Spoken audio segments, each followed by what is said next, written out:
Before I start the video, I just want to say that I will have a giveaway, one fast wireless charger 15 watts from Bose.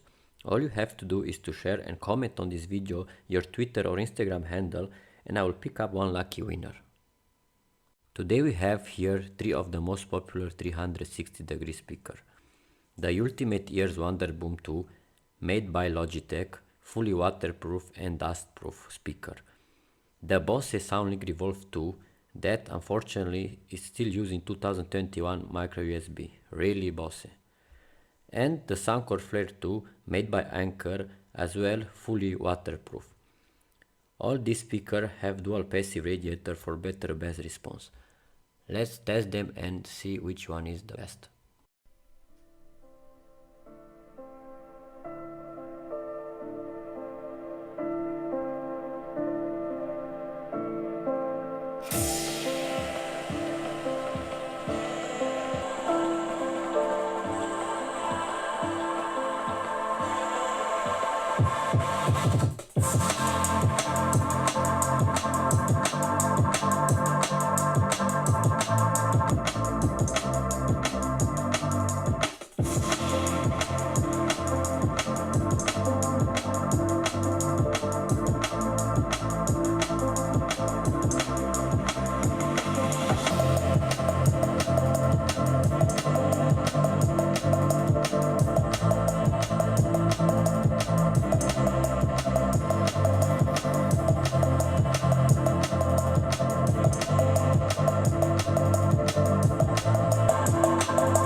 So guys, this was our test sound. Thanks a lot for watching. Down in the comment section, please tell me in your opinion which one was better speaker. For me, of course, the Bose. Don't forget to subscribe and see you soon on my next video. Bye bye.